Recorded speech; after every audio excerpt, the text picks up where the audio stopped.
Today's recipe is the most awaited Christmas rich fruit cake or plum cake.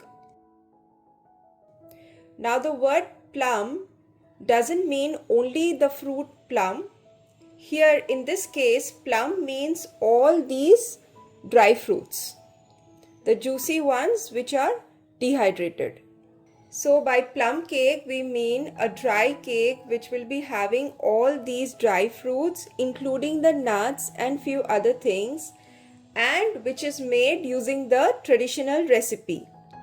The recipe that I will be sharing is the eggless version, and I will be following the traditional recipe as much as possible.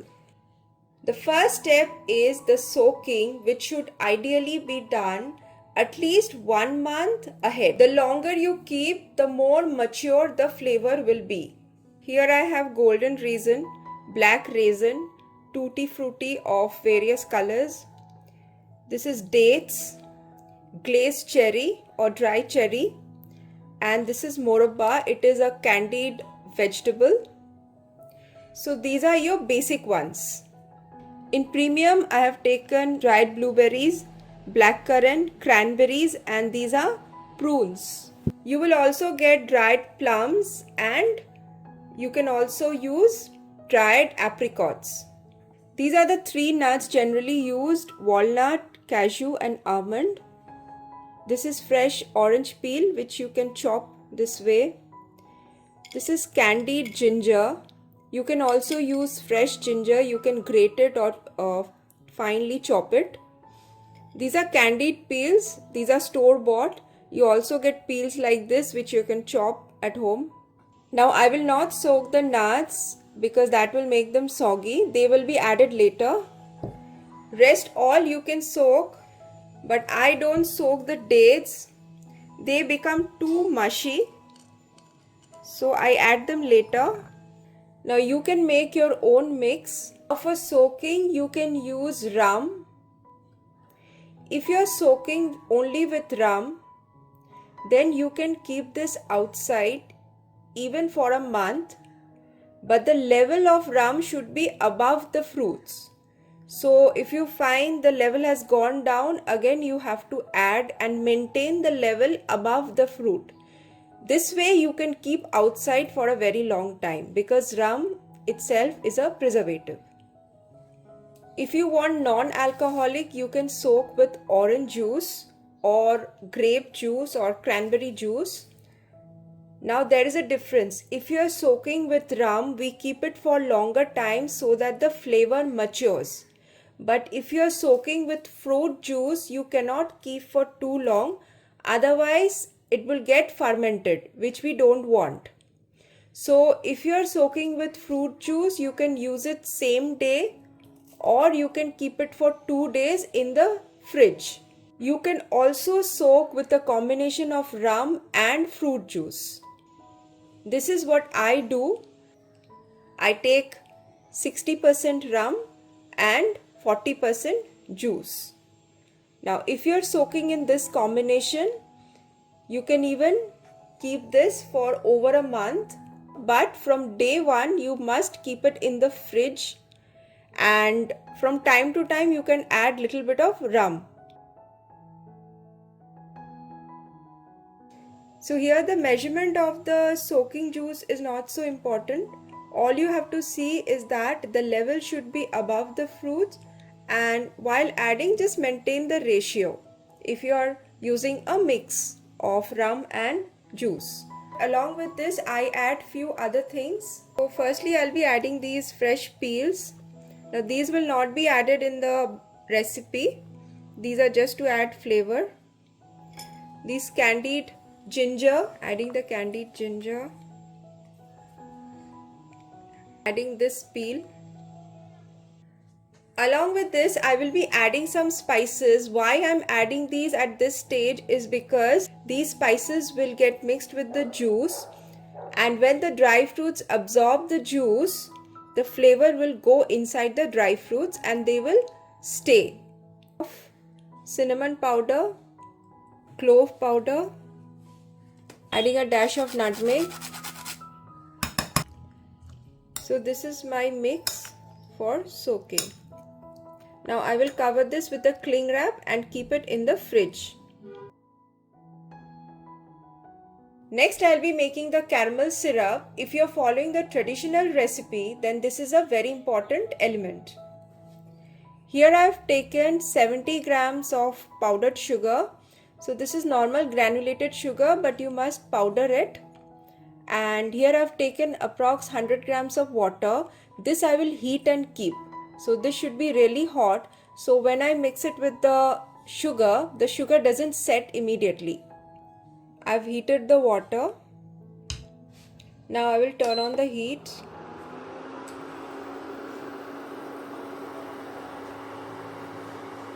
So initially you can keep the heat high. Just when the sugar starts melting, you have to reduce the heat. So in an induction, the melting generally starts from the center. If you're doing on gas, then it starts melting from the sides. Sugar has started to melt. Now I will gradually reduce the heat. We will not be stirring vigorously, but I will just be using the tip of the spoon to slightly stir to facilitate the melting. So gradually I am reducing the heat and just using the tip of the spoon, I am just moving the sugar so that everything melts evenly, and this is to prevent burning. If you don't stir at all, then the sugar may burn.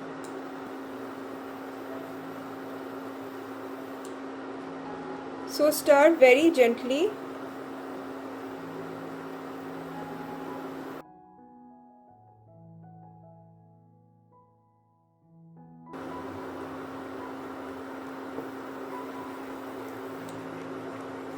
Okay, now reduce the heat completely.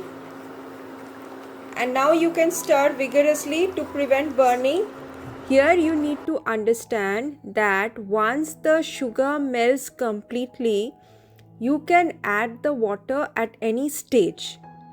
The longer you cook the caramel before adding the water, the more strong it will become, but it will also become a bit bitter. Now in the traditional recipe, the caramel is supposed to be a bit strong, but it also makes it a little bitter. But that is how it is supposed to be. Now all may not like this bitter taste. If you don't want this bitter taste, then you can add the water immediately after the sugar melts. So let the sugar melt completely and you get a caramel color. Turn off the heat immediately and add the hot water and boil till the sugar melts completely and you get your desired consistency.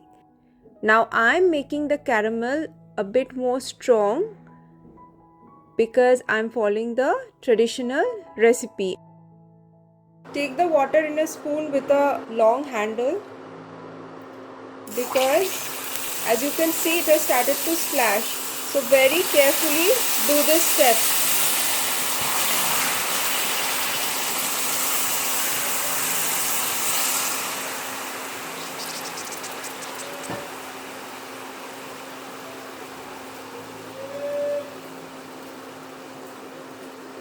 Again turn on the heat, and now the sugar has to melt once again. The sugar which has settled at the bottom of the pan has set. So the sugar has to melt again and mix with the water.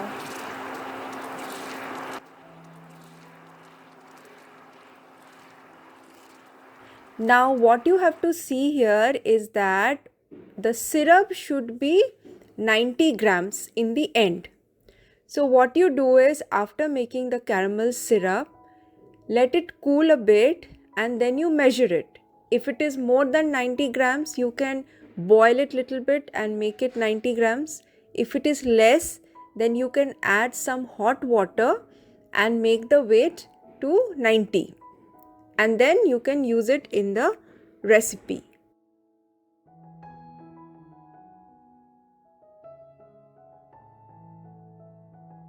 This is approx 93 grams. So when this will cool down, it will become more thick. Few things you need to do before you start with the recipe. First of all, we will need thick curd. So this is what I do. I take the curd in a strainer and keep it for a few hours and the water gets drained out. Then again I will measure and take. Secondly, you need to take the soaked fruits on a strainer. So we will not be taking the peels. So we will drain out the juice and then we will use the fruits. I will also be using little bit of this juice. I am using a 6-inch tin and this is a thick gauge tin. So I have greased the tin.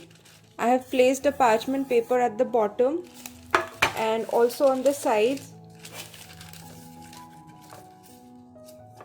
We'll make the batter now. Taking the dry ingredients, you need to sift them. Maida 100 grams, cornflour 10 grams,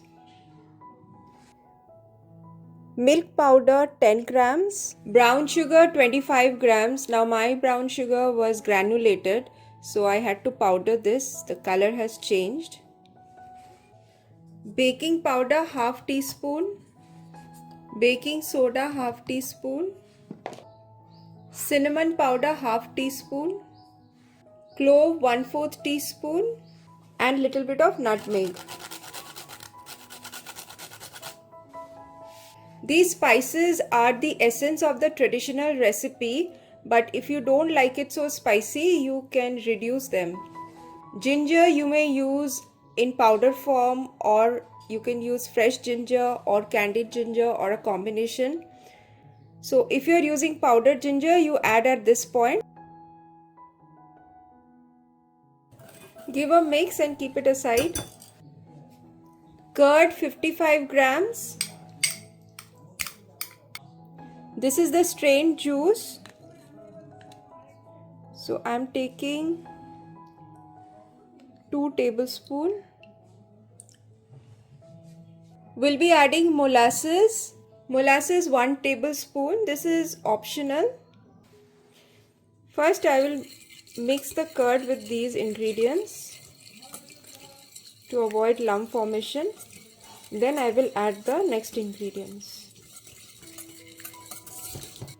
Okay. Adding the caramel syrup.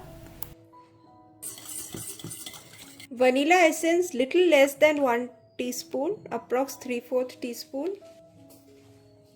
Plum essence, adding plum essence. Now this is very strong, so I will just be adding few drops.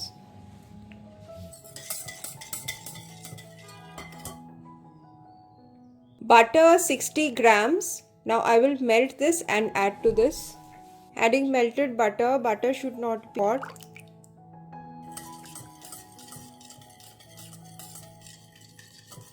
Adding the dry ingredient.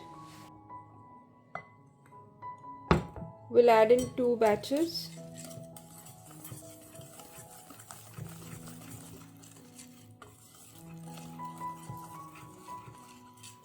Don't mix too vigorously.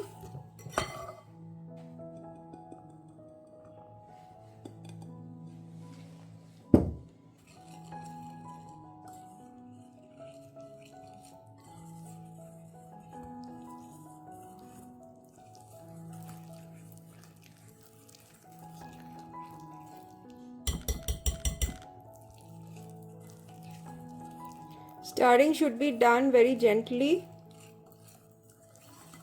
Whisk only till there is no lump. Once you see there is no lump, stop. Because you should not overmix. Lastly, I will scrap the sides and give a nice mix with the spatula. Scrap the bottom also. Okay. Now we'll work with the dry fruits. Taking 15 grams of dates and rest I will take from these soaked fruits, and I'll make this 120 grams. So this is approx 120 grams. If you add these as it is, then they will sink at the bottom. So I will coat these with little bit of maida. There will be excess maida, so I will not take all of this.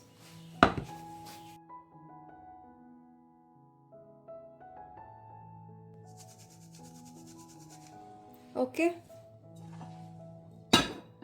Adding this to the batter.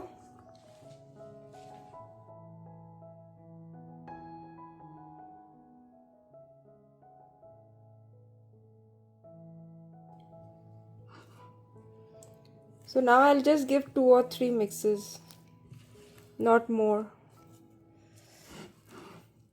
Okay, that's it. Okay, few things are left here.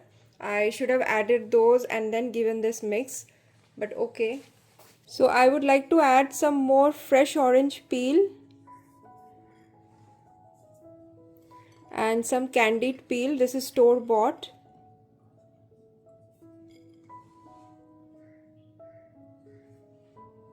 Adding some candied ginger.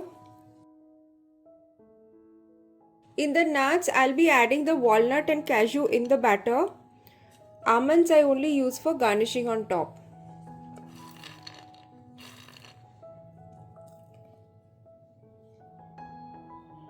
Avoid too many nuts in the batter because this is eggless cake, so when you will cut, the cake might break. So I'm just adding 10 grams of walnut. Okay, 8 grams will do, and 8 grams of cashew. So this is approx 16 grams of nuts inside. Rest you can add on top. So these were supposed to be added before giving the final mix. So I'll just give one more mix and the batter is ready.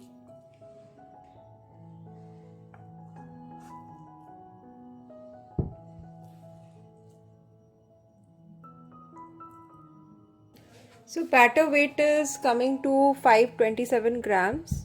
After baking, this will reduce to approx 500 grams. So there is weight loss during the baking. The moisture in this gets evaporated. So this recipe should give you a 500 grams cake. Now, if you want exactly 500 grams, then add very little garnishing on top. So the weight of the cake will be approx 500 grams. Otherwise, the nuts you added inside, don't add them inside. Put all of them on top. Then also you can get 500 grams. But I am adding little more. I have added approximately 20 to 25 grams of dry fruits on top. Now I will bake this. I will be preheating at 180 for 10 minutes with both rods on or toast mode. And I will be baking at 160 with only the lower rod on. Once the cake forms a dome, then I will change to both rods. This is just out of the oven. This took me about 37 minutes. Initially I baked only with the lower rods on, so heat was coming from bottom. Once the cake formed a dome, I switched to both rods, that is toast mode. This was for about the last 10 minutes. To check doneness, insert a toothpick and it should come out clean. But after baking, I left this in the oven for about 5 minutes. This is the strained juice. So I will be applying this juice on top. The cake is warm and it will absorb this. And this will enhance the flavor and also add more color on the top. So after this, you need to cool the cake. Once the cake has cooled down, you need to demold it and cover it with a cling wrap and keep it outside for minimum 2 days. So after 2 days, this cake will be ready for eating. So in these 2 days, the flavor will mature more and you will get that exotic flavor.